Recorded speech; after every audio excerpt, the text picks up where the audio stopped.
All right. So the other thing the other clip that's really going viral that I thought actually was the one that you would be most interested in, and I was certainly most interested in too, is that, because we spend a lot of time on this show talking about economics.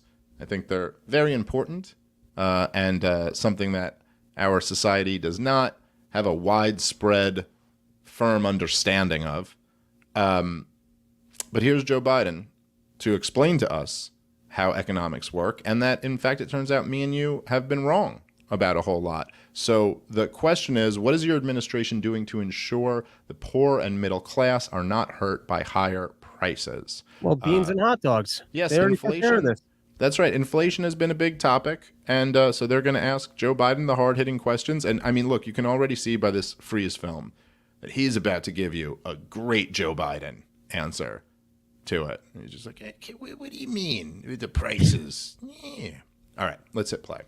You seem pretty confident that inflation is temporary, but if you're pumping all of this money into the economy, couldn't that add to... No, look, here's the deal. Moody's today went out, Wall Street firm, not some liberal think tank, said if we pass the other two things I'm trying to get done, we will in fact reduce inflation. Okay, reduce inflation. Let's pause it right here already. So I love this. It's a great way to start it. So there, it's, of course, this is CNN and their understanding of inflation and economics. So it's already just like, so you got to dumb this down 75 levels to get to where they are. But even Don Lemon can look at it and say, well, we sure are printing a ton of money and things seem to be costing more money. Any connection there? Even he can pose that question to it. And I love, here's what's beautiful, right?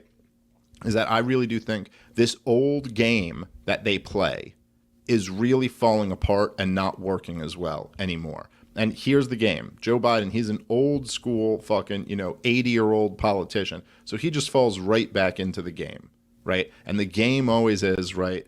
Even the Republicans admit this, or then the Republicans say, even the Democrats admit this. And of course, you're supposed to think that there's only two options of the way you can possibly think. There's only two sides. And so if even the other side admits this, well, then you'd have to be crazy to not go along with it. So the first thing he talks about, right, is they're talking about his inflationary policies. And by the way, when he's talking about if what I propose we're able to do, he's talking about spending I believe it's either 5 or 6 trillion more dollars. So just printing up trillions more, spending trillions more from the federal government.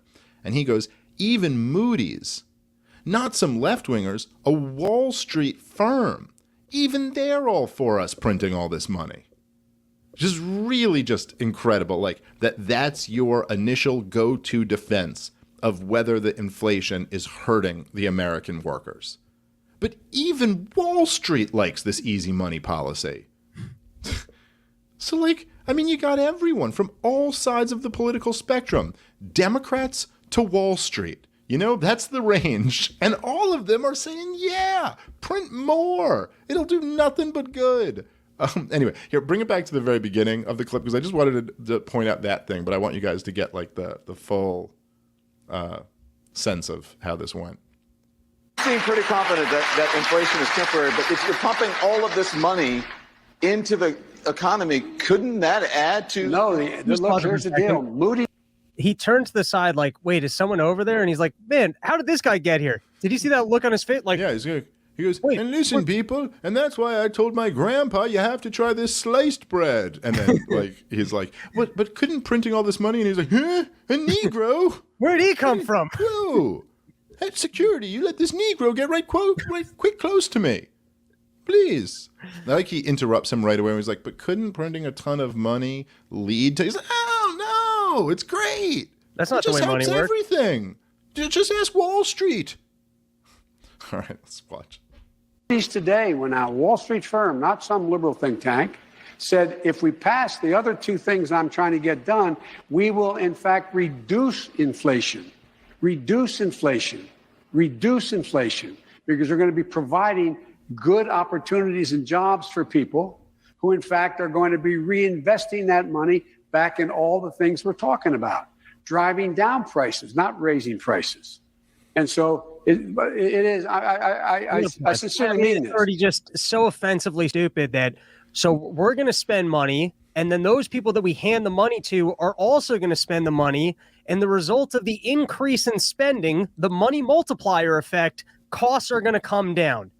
The money multiplier, according to Joe Biden, brings down costs, and that's the way inflation works. The more we spend, the less things will cost. The more demand there is for goods, the less things will cost. It's not even correct bullshit Keynesian economics. He doesn't even have the argument that he would be trying to make is that this will lead to economic growth. That's an argument that people make, but not that this will reduce inflation. No, the money multiplier reduces costs. It's literally because as demand goes up, prices come down. It's like gravity. It's literally called the money multiplier. No one's arguing that it has a deflationary effect on the economy. And then Joe Biden, here, just bring it back a few seconds, Brian, because then he gets into the thing that he did on the last one, where I really mean it. I really mean it. Like, why do you have to inform us that you really meant this? Joe Biden, let me let you know, on behalf of the American people, this is profoundly more disturbing if you really mean it. Please convince me that you're just saying bullshit that you don't really mean. Because if you really mean that printing a ton of money and then giving it to people who you think are most likely to spend the money immediately will reduce inflation, we may have some problems on our hands. The more we spend, the more prices come down, man. I mean, we just got to get out there and spend more, man. Just get out there. The fact that this can even be argued, like that people are so clueless on economics that you could even say something like this. Or to their credit, I mean, this video was going viral for how ridiculous it was. But this is like that we're actually watching this fucking like Zimbabwe-esque monetary policy. And that this is what our politicians are telling us as they're spending this money and we're starting to really feel the inflation. It's like, no, dude, the more money you print, the more you control inflation. It reduces inflation to print money. So you got to just print money. I mean, if that's the case, then I guess we could pretty easily just reduce all inflation, right? Just spend all the money. Yeah, like, I mean, we could print $100 trillion tomorrow and live in a really deflationary economy because our money will be worth more. Yeah, that's right. We'll be able to buy even more goods and services with our current amount of money because the more they spend, the more valuable money becomes. This is really, I mean, someone should be running this up to the Federal Reserve because this is shocking information and really changes the way we should be operating. Everything. Evidently, we've been wrong about every economic inclination that we've had for the years. We should also see if we can breathe underwater and if maybe we can just, I'm going to jump off the building. Who knows? Maybe I can fly. Yeah, when you're drowning, and Joe Biden just goes, add more water. More water. This is what's going to save By the way, that's equally stupid. That's equally stupid. Yeah. It's like, it's literally the exact same thing.